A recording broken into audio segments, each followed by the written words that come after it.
ಕಾರ್ಖಾನೆಯನ್ನು ವಿರೋಧಿಸಿ ಬೃಹತ್ ಹೋರಾಟ ನಡೆದಿತ್ತು ಕೊಪ್ಪಳದಲ್ಲಿ. ಕೊಪ್ಪಳದ ಕಾರ್ಖಾನೆಯ ಕೆಲಸವನ್ನು ನಿಲ್ಲಿಸುವಂತೆ ಡಿಸಿಗೆ ಈಗ ಸಿಎಂ ಸೂಚನೆಯನ್ನು ಪಾಸ್ ಮಾಡಿದ್ದಾರೆ. ಇವತ್ತು ಸರ್ವ ಪಕ್ಷಗಳ ನಿಯೋಗ ಕೊಪ್ಪಳದಿಂದ ಮಾನ್ಯ ಮುಖ್ಯಮಂತ್ರಿಗಳನ್ನು ಭೇಟಿ ಮಾಡಿತ್ತು. ಈ ಸಂದರ್ಭದಲ್ಲಿ ಈ ಕಾರ್ಖಾನೆಯ ಕೆಲಸವನ್ನು ನಿಲ್ಲಿಸಬೇಕು, ಆ ರೀತಿ ಒಂದು ಸೂಚನೆಯನ್ನು ಪಾಸ್ ಮಾಡಿ ಅಂಥೇಳಿ ಮನವಿಯನ್ನು ಮಾಡಿಕೊಂಡಿದ್ರು. ಆ ಸಂದರ್ಭದಲ್ಲಿ ಮುಖ್ಯಮಂತ್ರಿಗಳು ಎಲ್ಲದರ ಬಗ್ಗೆಯೂ ಕೂಡ ಆಲಿಸಿ ತತ್ಕ್ಷಣಕ್ಕೆ ಜಿಲ್ಲಾಧಿಕಾರಿಗಳಿಗೆ ಕರೆ ಮಾಡಿದ್ದಾರೆ ಅನ್ನೋದು ಗೊತ್ತಾಗ್ತಾ ಇದೆ. ಕಾರ್ಖಾನೆಯ ಕೆಲಸವನ್ನು ತತ್ಕ್ಷಣಕ್ಕೆ ನಿಲ್ಲಿಸಬೇಕು ಅನ್ನುವಂತಹ ಸೂಚನೆಯನ್ನು ಕೂಡ ಪಾಸ್ ಮಾಡಿರುವಂಥದ್ದು. ದೊಡ್ಡ ಮಟ್ಟದ ಹೋರಾಟವನ್ನು ಕೊಪ್ಪಳದಲ್ಲಿ ಸ್ಥಳೀಯರು ಮಾಡ್ತಾ ಇದ್ರು.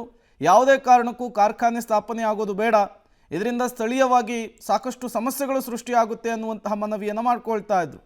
ಈ ಬೆನ್ನಲ್ಲೇ ಇವತ್ತು ಸರ್ವ ಪಕ್ಷಗಳ ಪ್ರತಿನಿಧಿಗಳು ಮುಖ್ಯಮಂತ್ರಿಗಳನ್ನು ಭೇಟಿ ಮಾಡಿದರು.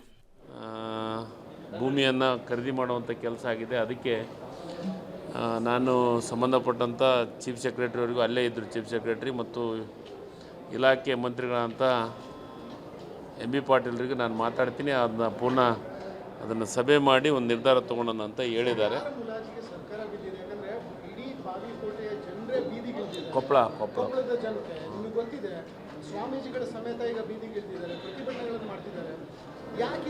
ಸರಿ, ಇದು ಯಾರ ಮುಲಾಜಿಗೂ ಬೀಳೋ ಪ್ರಶ್ನೆನೇ ಇಲ್ಲ.